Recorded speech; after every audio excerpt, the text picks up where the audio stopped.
In this video we are going to see the Stokes theorem. Third वाला problem है ये.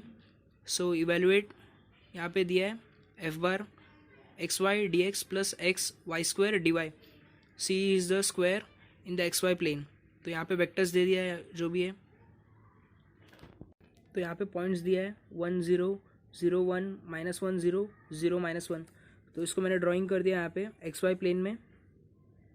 तो ये बनते ही ये स्क्वायर है. तो यहाँ पे एक्स वाई प्लेन है, दैट इज़ 2D है डायग्राम. तो एन बार इक्वल टू के पहले निकाल दिया मैंने. देन ये फार्मूला लिखना है. फार्मूला में आपको ज़रूरत क्या है, एन बार. तो एन बार मैंने निकाल दिया, 2D है तो के है. एंड देन यहाँ पे कर्ल ऑफ एफ बार निकालना है. और डी एस का फार्मूला आपको पता है. डी एस इक्वल्स टू क्या रहता है, D S equals to D X into D Y upon N bar into K, ये ब्रैकेट. तो उसके बाद एन बार जो है के. सो यहाँ पे डॉट प्रोडक्ट इक्वल टू 1 हुआ. तो D S equal to D X into D Y हुआ. तो उसको यहाँ पे पुट कर देंगे. तो अभी ये निकालना है पहले कर्व ऑफ एफ बार. तो आई जे के डो अपॉन डो एक्स डो अपॉन डो वाई डो अपॉन डो जेड. तो यहाँ पे क्वेश्चन था, वहाँ से जो उठाया उसको यहाँ पे डाला एक्स वाई और जे के. यहाँ पे के लिए 0 है, टर्म दिया नहीं था. सो आई इक्वल टू यहाँ पे डिटरमिनेंट सॉल्व करेंगे, this into this minus of J ऐसे किया. फिर प्लस के लिए भी सेम कर दिया. तो उसके बाद जो मिला आपको आंसर यहाँ पे, तो उसको यहाँ पे लिख दिया मैंने. फिर ये सबको फॉर्मूला में सब्स्टिट्यूट करेंगे. तो यहाँ पे कर दिया मैंने सब्स्टिट्यूट जो भी है. तो ये तो हट जाएगा, टर्म्स सीधा 1 हो जाएगा.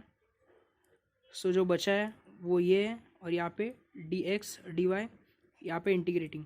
यहाँ पे एस जो एरिया है वो हमको निकालना है. सो जो एरिया है हमारा स्क्वायर है, तो हम पूरा निकालने से अच्छा यहाँ पे एक के लिए निकालेंगे. तो वही यहाँ पे सेम है ना. सो छोटे वाले के लिए निकालेंगे पहले. सो ये डायग्राम बना दिया वो वाला. यहाँ पे एक्स यहाँ पे वाई ये जो भी है. So triangle A O A B. Equation of a line अगर एक ही पॉइंट दिया रहता है, दैट इज़ 1 0 ऐसा रहता है, तो Y equal to M X plus C use करते हैं. अगर 2 पॉइंट्स है हमारे पास यहाँ पे 1 0 और 0 1, तो यहाँ पे y2 minus y1 upon y1 minus y0 equals to x2 minus x1 upon x1 minus x0. ये फार्मूला यूज़ करेंगे इक्वेशन ऑफ लाइन के लिए. तो अब यहाँ पे तो ये लिख दिया मैंने यहाँ पे इक्वल्स टू ये y0 जो है वो वैसे रहेगा, x0 वैसे ही रहेगा, बाकी सब टर्म चेंज होगा. अभी यहाँ पे y2 क्या है 1 माइनस y0, ये y1 0 है तो उसको पुट किया. उसके बाद यहाँ पे x2 0 माइनस x1 1 यहाँ पे भी पुट किया. तो बचा क्या 1 upon minus Y equals to -1 upon 1 minus X. तो इसको वहाँ पे क्रॉस मल्टीप्लाई किया. सो 1 माइनस एक्स ये जो है वहाँ पे गया, दैट इज़ इक्वल टू ये यहाँ पे गया माइनस इंटू माइनस प्लस हो गया वाई. सो हमको मिल गया इक्वेशन वाई के लिए, Y equal to 1 minus X. तो ये मिल गया. तो हमारा जो इंटीग्रेशन रहेगा 2 रहेगा, एक एक्स के लिए एक वाई के लिए. तो एक्स के लिए क्या होगा, फ्रॉम एक्स इक्वल टू 0 से लेके कहाँ तक है ये डायग्राम में, यहाँ 0 से लेके 1 तक है. तो यहाँ पे एक एक्स वाला जो है वो 0 से 1 तक का है, और वाई इक्वल टू वो भी 0 से स्टार्ट हो रहा है, लेकिन एंड कहाँ पे हो रहा है जो हमने अभी फाइंड आउट किया है, दैट इज़ 1 माइनस एक्स. तो ये 2 मिल गया आपको एरिया. उसके बाद ये जो क्वेश्चन है उसको यहाँ पे लिख दिया मैंने. फिर यहाँ पे डी वाई डी एक्स. तो पहले वाई से कर रहा हूँ, तो यहाँ पे देखना है आपको एक बार ये सब जो भी है वाई के ये ना अपर लिमिट लोअर लिमिट. हाँ, तो आगे स्टार्ट करना है, दैट इज़ डी वाई से कर रहा हूँ. तो यहाँ पे पहले वाले टर्म को करूँगा तो वाई क्यूब अपॉन 3, यहाँ पे ये लिमिट्स आ जाएगी. उसके बाद माइनस एक्स, एक्स तो कॉन्स्टेंट रहेगा, तो यहाँ पे वाई वापस से आएगा. इसका जो लिमिट है वो पुट कर दूँगा 0 1 माइनस एक्स 0 1 माइनस एक्स.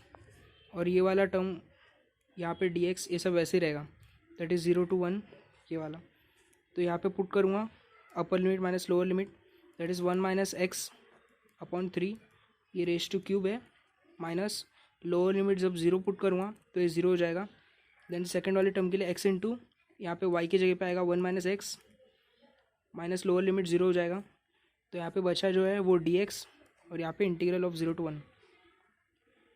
तो इसमें अभी आगे क्या करेंगे, विद रिस्पेक्ट टू x करेंगे.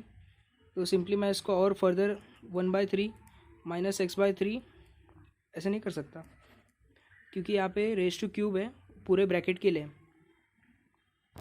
तो अब यहाँ पे सॉल्व करने के लिए ये तो वैसे ही रखना पड़ेगा, -1/x रेस टू 3 है अपॉन 3 माइनस ऑफ, अभी इसको अंदर लेके जा रहा हूँ, x इंटू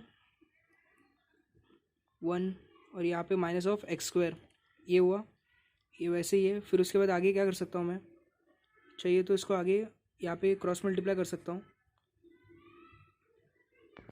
तो यहाँ पे क्रॉस मल्टीप्लाई किया, उसके बाद ये जो टर्म है आपका रेज टू क्यूब है, तो इसका जो फॉर्मूला है a minus B the whole cube का, वो यहाँ पे पुट किया, that is a cube minus 3a square B plus 3ab square minus B cube. तो यहाँ पे माइनस साइन जो रहता है तो अल्टरनेट होता है साइन, प्लस माइनस यहाँ पे। तो ये फॉर्मूला था, इसमें आपने पुट किया, a क्या है 1 और b जो है x है, तो यहाँ पे पुट करते ये मिला आपको टर्म, इसको पूरे को यहाँ पे पुट करूँगा। फिर ये जो माइनस है 3x, ये अंदर जाएगा -3, तो माइनस माइनस या प्लस हुआ 3x स्क्वायर अपॉन ये 3 जो था उसको मैंने बाहर ले लिया, यहाँ पे dx बचा, तो उसको यहाँ पे लिख दिया, यहाँ पे 0 to 1 dx। So with respect to करूँगा ये कांस्टेंट जो भी है, तो x आ जाएगा यहाँ पे 0 to 1 minus 6x square upon 2, यहाँ पे भी 0 to 1 प्लस 6x स्क्वायर, तो x cube upon 3 0 to 1 minus x raise to 4 अपॉन 4 0 to 1। सो यहाँ पे 1 माइनस लोअर लिमिट 0 माइनस यहाँ पे 2 3 ज़ा, सो यहाँ पे 3 आ जाएगा, x स्क्वायर 1 हो जाएगा, प्लस ऑफ यहाँ पे 3 1 ज़ा 3 2 ज़ा, सो 2 x क्यूब, तो यहाँ पे 1 हो जाएगा, minus of 1/4 x raise to 4 1 upper limit आएगा माइनस लोअर लिमिट 0। तो ये जो मिलता है ये आंसर है आपका, दैट इज़ +2 +1 3 -3, ये तो कैंसिल आउट हो गया। यहाँ पे सिंपली जो बचा है माइनस ऑफ 1/4, तो यहाँ पे -1/4 आया, ये आपका हुआ अंदर वाला ब्रैकेट। लेकिन यहाँ पे बाहर ये जो 1/3 है ये भी इसके साथ है, तो यहाँ पे लिख देना है 1/3 के साथ मल्टीप्लाई में। सो इसका जो आंसर आएगा माइनस ऑफ 4 3 ज़ा 12। सो ये हुआ उसका लास्ट आंसर। सो लास्ट में इसको लिख दो, वर्क डन जो भी 1/12 आया, ये तो हमारा ये वाले एरिया के लिए हुआ, दैट इज़ 1 पार्ट के लिए। लेकिन हमारा जो मेन एरिया है वो पूरा स्क्वायर है, तो हमारे एक पार्ट के लिए हुआ, तो बाकी बचे क्या है, 4 पार्ट है ना स्क्वायर में, तो एक पार्ट के लिए यहाँ पे 1/3 आया, तो 4 पार्ट के लिए क्या करेंगे 4 इंटू यहाँ पे जो वैल्यू आया आपका -1/12, तभी जाके ये लास्ट वाला आंसर आता है आपका, दैट इज़ 4 1 ज़ा 4 3 ज़ा, सो -1/3। सो लास्ट में यहाँ पे लिखना है ये work done equals to, that is integration of c f bar.dr equals to -1/3। तो ये आपका लास्ट आंसर हुआ। That's all, thank you.